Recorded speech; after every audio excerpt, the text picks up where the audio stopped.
After some time, my ex would sleep with his phone in his pocket. Weird red flag, but I never said anything. When I noticed he wouldn't even pull up his phone in front of me, I knew something was up. One night it slipped out of his sweats and I woke up with it near my legs. I was just going to put it on the charger, honestly, but I saw he had a bunch of notifications and messages from a dating app.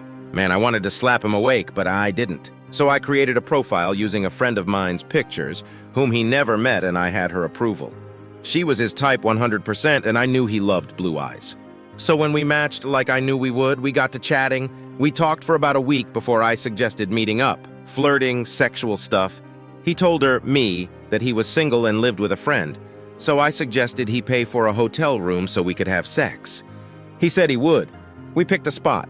Mind you, I paid for everything because he was unemployed after losing his job. He drained my savings account over the year with manipulation. We're family. We take care of each other when we're in tough spots, he would say whenever I told him I didn't have extra money. I paid my student loans, all the bills for a one-bedroom, and the food. This boy had the ballsack to ask me for money in person.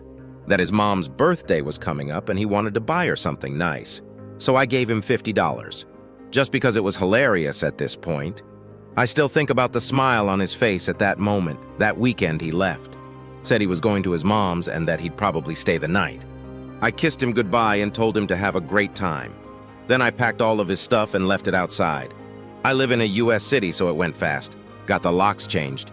He messaged me a few times on the app. I told him I was running late because I wanted to look perfect, but I was coming and so sorry. My friend also sent me some sexy pictures to send him that didn't fully include her face. She's a real one. I even talked him into jerking off and sending me a video. Then after making him sit until about 1 a.m., I messaged him on the dating app a picture of his belongings being rummaged through by a homeless man, and to enjoy his stay in a hotel. As soon as my phone rang, I blocked his number and went to bed. He was outside of my door the Monday I came home from work. Ugly crying, begging, telling me he was homeless and had nowhere to go. When I wasn't having it, he got angry per usual.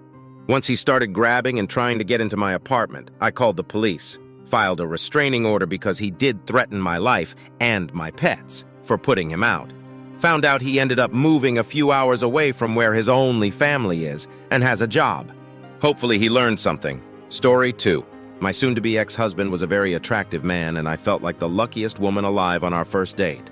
When we married, we agreed that I would be making most of the money and doing most of the housework while he cooked me dinner and completed his bachelor's degree. At least that was the plan.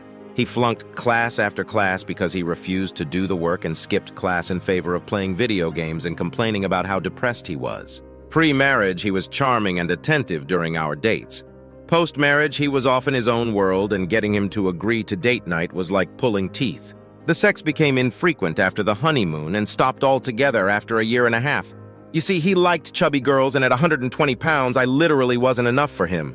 My weight, or lack thereof, hadn't been a problem for the sex we had before marriage, but after marriage, suddenly the pressure was on me to gain weight. For every woman entering a marriage hoping to change her man into something he's not there is a man doing the same to his new wife. I could not discuss this with my female friends. There are no words in our society to describe a woman trapped in a sexless marriage. I was probably the only late 20-something woman in my entire state who had to beg her husband for sex. So from the beginning, my marriage was plagued by a problem that had no name. I had always thought, perhaps naively, that marriage was supposed to resolve sexual tension, not create it. I did not get married to never have sex again. The homemade dinners dropped from every day to once a week because he was depressed.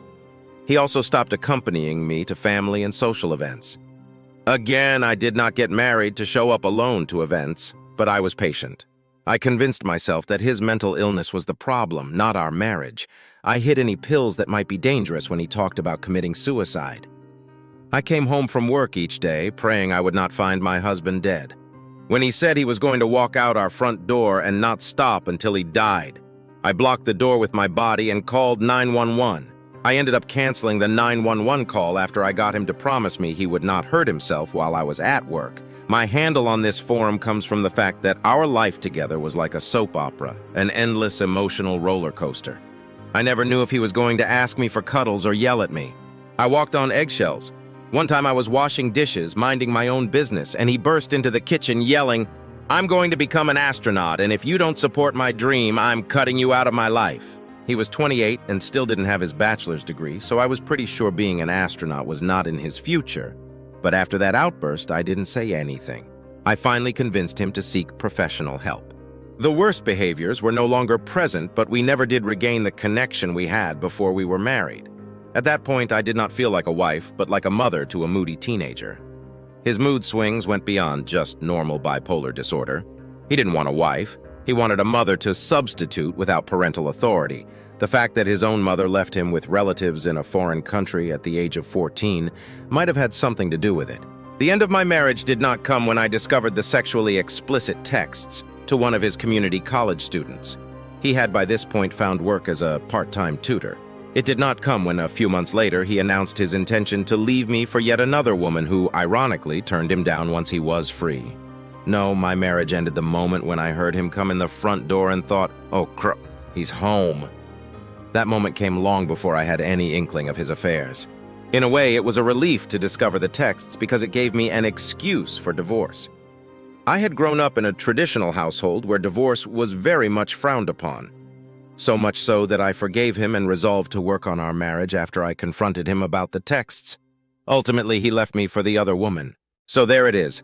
I supported this man financially and emotionally for years, only to have him turn on me when he thought the grass was greener on the other side.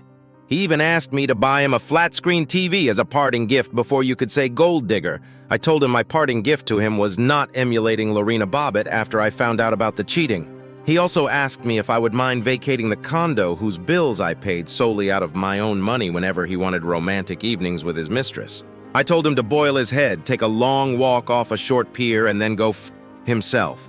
Some people's heads are so far up their own asses. Slowly, my self-respect was returning. I never realized how much I gave to him and how much of myself I had lost in the process until I had nothing more to lose. Owing to some unusual legal circumstances, he got our home, but it was 100% worth it to be free again. My traditional upbringing failed me utterly. When this COVID-19 business is over, I intend to stick to escorts. At least they will actually do the job they are being paid to do, not expect me to wait on them hand and foot after putting in a full day's work, and be honest about the fact that they are seeing other women. Best of all, they will have no power to strip me of my home and half my assets.